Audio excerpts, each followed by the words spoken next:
Saint-Esprit de conduire chacun et chacune ce matin dans ce moment de culte et veille à conduire toutes choses selon ton Esprit Saint dans la direction que tu le souhaites pour chacun de nous. Que nos cœurs soient ouverts, que nos cœurs soient réceptifs pour entendre le mot, pour entendre l'idée que tu as pour chacun de nous. Et surtout que tu sois au centre de notre attention et que tu sois au centre sur le trône, vraiment. Merci Seigneur, et nous te remettons ce moment entre tes mains et conduis-le dans ta grâce et par ton Esprit Saint, au nom de Jésus. Amen. Amen. Gloire à Amen. toi, Jésus. Alléluia. Valérie, tu as quelque chose à partager? Oui, on y va. C'est parti? C'est parti. Alors, c'est parti. Alors, je vais vous ramener là où Yves, tu nous as amené la semaine dernière, ou mardi, je ne sais plus, à Béthanie. Oui. À Béthanie, chez Marthe et Marie. Et donc, on repart dans Jean 11, du verset 17 au verset 45. Je vais vous le lire dans la version de la Bible juive. 17 à 45.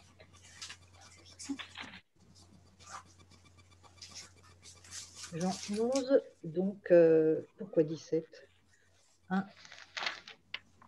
à 45, je ne sais pas pourquoi j'ai dit 17, mais c'est c'est du début. Donc, j'y vais. Il y avait un homme qui était tombé malade.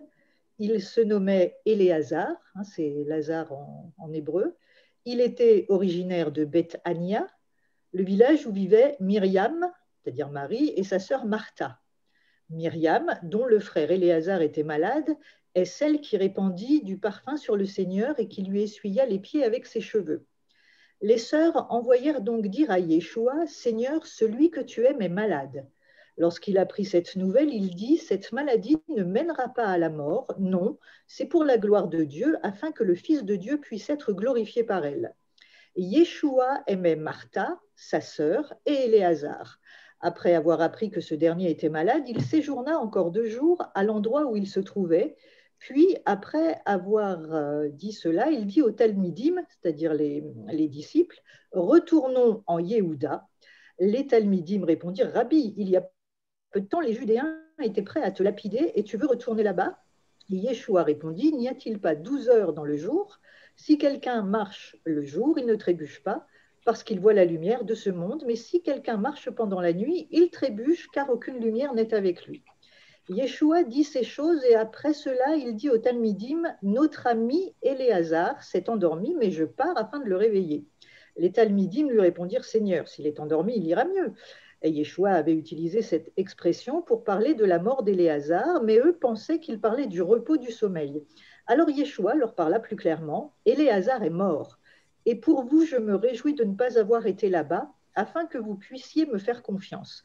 Mais allons auprès de lui. » Puis Thomas, son nom signifie jumeau, dit à ses compagnons Talmidim, « Oui, nous devons y aller afin que nous puissions mourir avec lui. » À son arrivée, Yeshua apprit qu'Éléazar était déjà dans le tombeau depuis 4 jours. Béthania se trouvait à environ 3 kilomètres de Yerushalayim et un grand nombre de Judéens étaient venus consoler Martha et Myriam de la perte de leur frère. Quand Martha apprit que Yeshua arrivait, elle alla à sa rencontre tandis que Myriam faisait Shiva dans sa maison. Je vous expliquerai ce qu'est Shiva. Martha dit à Yeshua, « Seigneur, si tu avais été ici, mon frère ne serait pas mort. Je sais que maintenant même, tout ce que tu demanderas à Dieu, Dieu te le donnera. » Yeshua lui dit, « Ton frère se relèvera. » Martha dit, « Je sais qu'il se relèvera à la résurrection au dernier jour. » Yeshua lui dit, « Je suis la résurrection et la vie. Celui qui croit en moi vivra même s'il meurt. Et quiconque vit et me fait confiance ne mourra jamais. Crois-tu cela ?» Elle lui dit, « Oui, Seigneur, je crois que tu es le Messie, le Fils de Dieu, celui qui vient dans le monde. » Ayant dit cela, elle alla trouver sa sœur Myriam et lui dit en secret, « Le rabbi est ici et il te demande. » Lorsqu'elle entendit cela, elle se leva d'un coup et alla vers lui. Yeshua n'était toujours pas entré dans le village, mais il se trouvait encore à l'endroit où Martha l'avait rencontré. Quand les Judéens qui étaient dans la maison avec Myriam pour la consoler la virent se lever en hâte et sortir, ils la suivirent, pensant qu'elle allait au tombeau pour y pleurer. Myriam arriva là où se trouvait Yeshua, et le voyant, elle tomba à ses genoux, puis elle lui dit, « Seigneur, si tu avais été ici, mon frère ne serait pas mort. » Lorsque Yeshua la vit pleurer, elle et les Judéens qui l'avaient accompagnée, il fut profondément ému, mais aussi troublé. Il dit, « Où l'avez-vous mis ?» Ils dirent, « Seigneur, viens et vois. » Yeshua pleura. Alors les Judéens dirent, « Comme il l'aimait, voyez comme il l'aimait. » Mais quelques-uns d'entre eux dirent, « Il a ouvert les yeux de l'homme aveugle, ne pouvait-il pas empêcher cet homme de mourir ?» On va s'arrêter là. Jean, qui nous décrit cette scène, dès le début, Jean qui est, je le rappelle, le disciple que Jésus est. Et on ne t'entend plus. Tu es bloqué.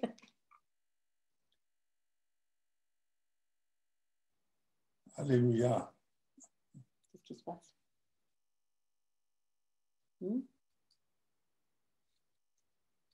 Met le focus sur l'amour du verset 1 au verset 5. Vous savez, quand on écrit un film, on fait un scénario et on fait un découpage des séquences. Et cette première séquence, elle est axée sur l'amour. Si vous relisez du verset 1 au verset 5, Jean précise d'abord que Myriam, c'est-à-dire Marie, est celle qui a répandu le parfum sur Jésus. Un acte merveilleux d'amour. Ensuite, les deux sœurs parlent de Lazare en disant au verset 3, « Celui que tu aimes ». Et enfin, au verset 5, Jean précise que Jésus aimait Marthe, sa sœur, et Lazare. Il y a déjà beaucoup d'amour dans ce passage. Il y a trois personnages dont on apprend que Jésus les aime, tous les trois de la même manière. Vous noterez qu'ils sont au même rang, chacun, dans l'amour, dans le cœur de Jésus. De Lazare, on ne sait pas grand-chose, si ce n'est qu'il est le frère de Marthe et Marie, et donc que Jésus l'aime. On en sait un peu plus sur Marthe, puisqu'on a fait sa connaissance quand Jésus, qui passait par Béthanie, le reçoit dans sa maison et qu'elle s'affaire aux tâches domestiques, alors que sa sœur Marie est assise aux pieds de Jésus et écoute sa parole. Vous noterez d'ailleurs que dans ce passage, dans cette maison, il n'est pas fait mention de Lazare. Ce passage, vous le trouvez dans Luc, au chapitre 10 et au verset 38. On en sait en revanche beaucoup plus sur Marie, mais nous y reviendrons un petit peu plus loin. Donc Marthe et Marie, dans ce passage, deux sœurs, deux attitudes. Elles envoient donc chercher Jésus parce que leur frère est malade.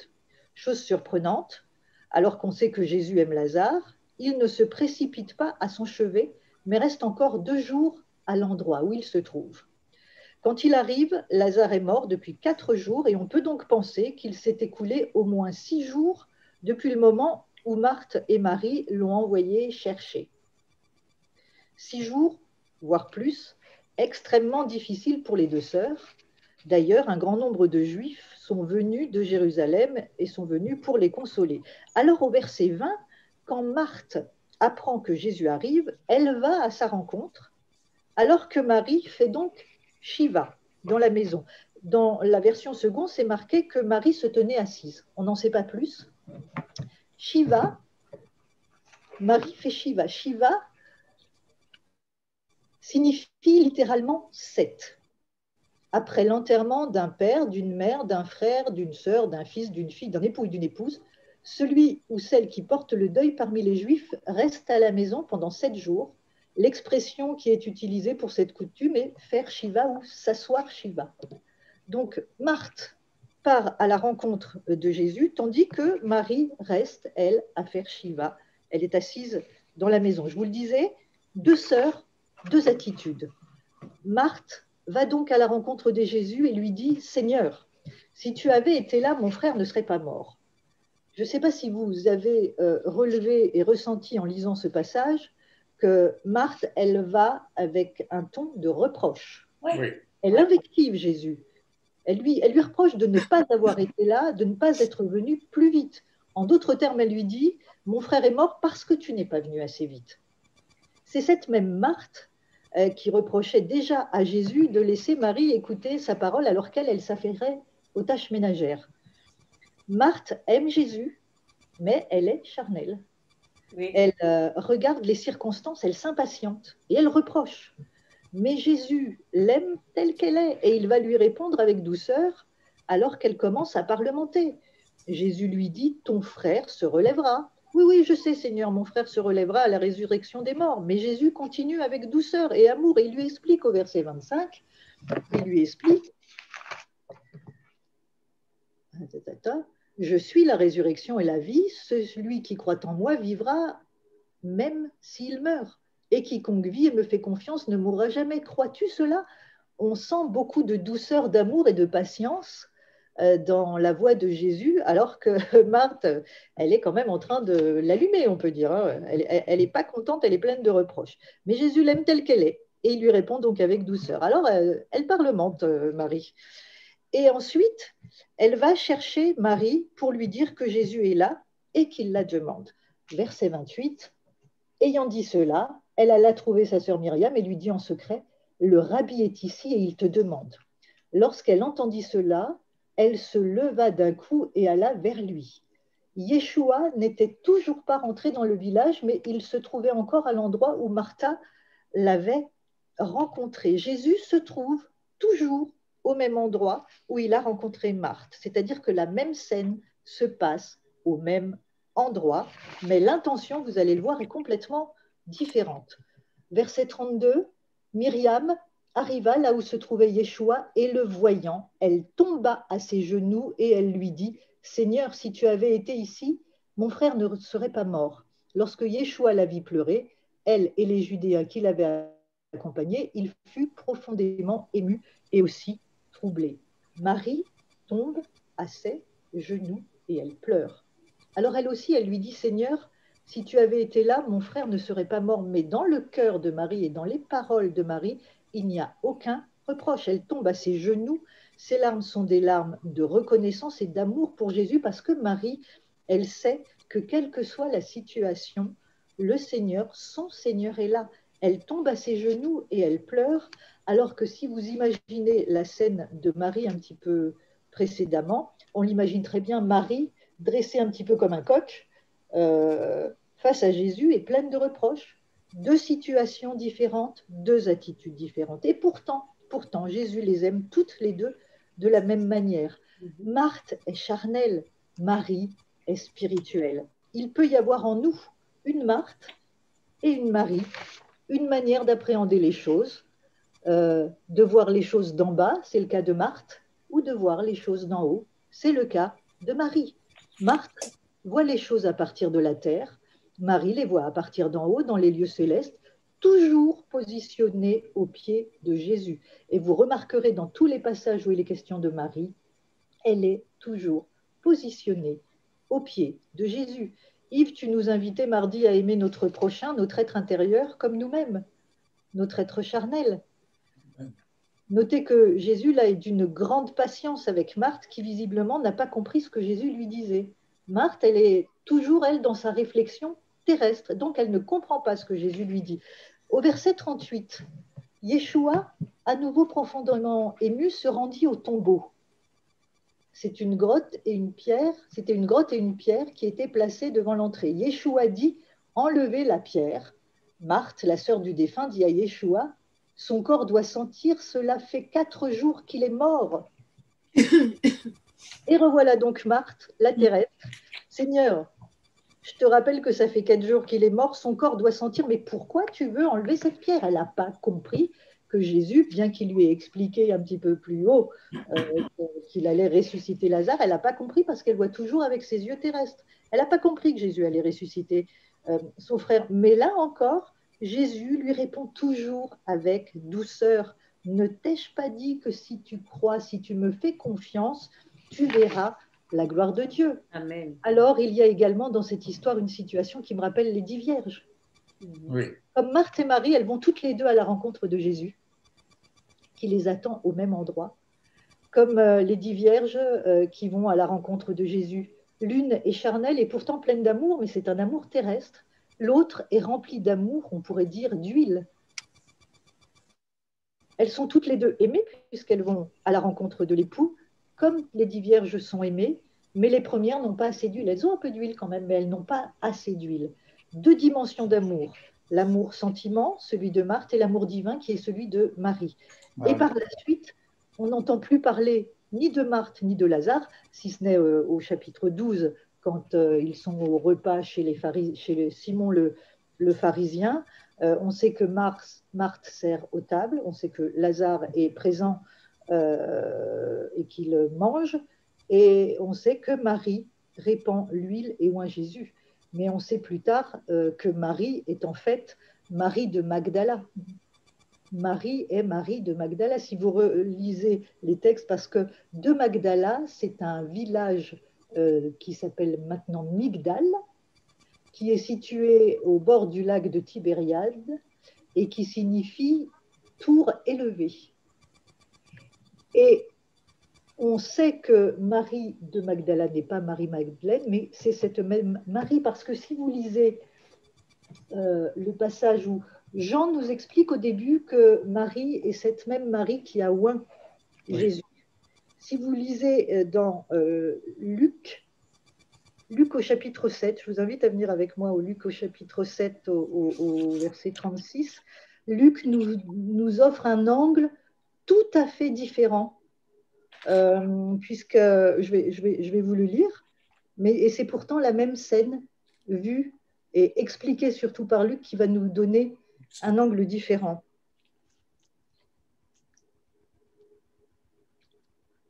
Luc 7, à partir du verset 36.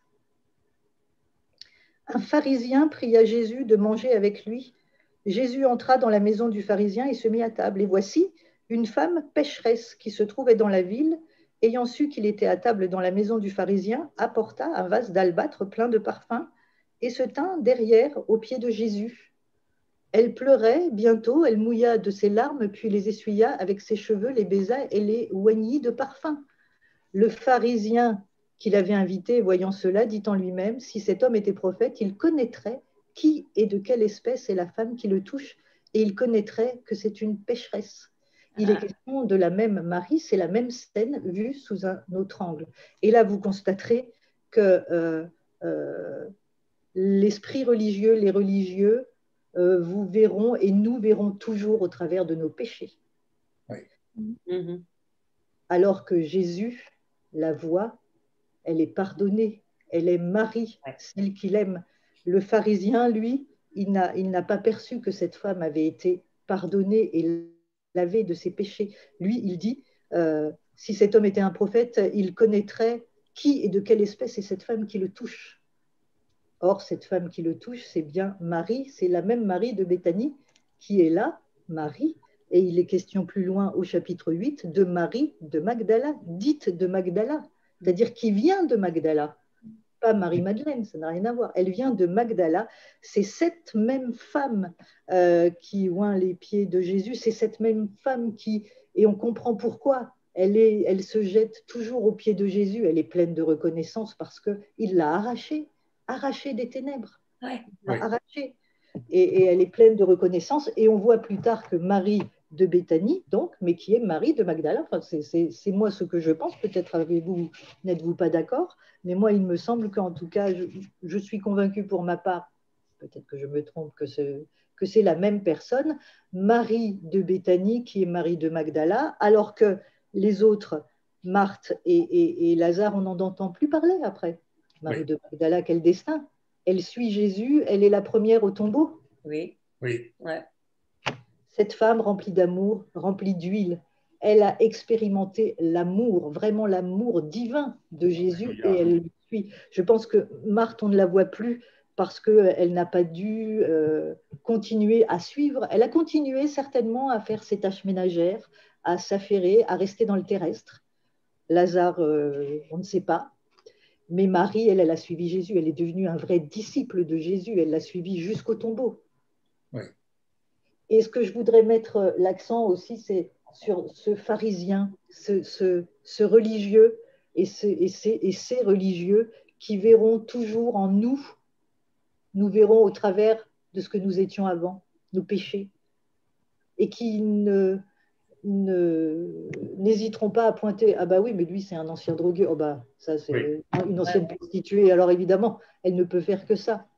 Nos péchés sont effacés. Jésus ne s'en souvient plus. Ils sont effacés. Alors voilà, Marie est cette femme merveilleuse aux pieds de Jésus. Dans cette dimension divine, ses péchés sont effacés. C'est Marie de Magdala qui est devenue cette femme merveilleuse qui suit Jésus jusqu'au tombeau, qui d'ailleurs reconnaît sa voix quand elle croit que c'est le jardinier, elle est baissée, on peut dire qu'elle est déjà au pied. Et quand il lui dit Myriam, elle reconnaît immédiatement sa voix parce qu'elle a l'habitude de connaître sa voix. Elle est régulièrement à ses pieds. Amen. Voilà ce que je voulais vous partager ce matin. 2 femmes, 2 attitudes. Alléluia. Le charnel, la terrestre, qui peut être en nous, on peut avoir quand on attend dans une situation eh bien, une promesse où voilà, on a prié pour quelque chose. Alors, ça ne vient pas assez rapidement. Vous verrez que Jésus a mis 2 jours avant de se mettre en marche pour venir vers elle. Alors, soit on attend. Qu'est-ce que tu fais, Seigneur? Qu'est-ce que tu fais, Seigneur? Là, c'est dur. Qu'est-ce que tu fais, Seigneur? Ou alors, Seigneur, j'ai pleinement confiance, je t'attends, je sais que quoi qu'il arrive, c'est toi qui diriges et que tout ce qu'il se passera, Seigneur, tu l'as en main. Amen. Amen. Soyez bénis. Amen. Amen. Merci Valérie, merci infiniment.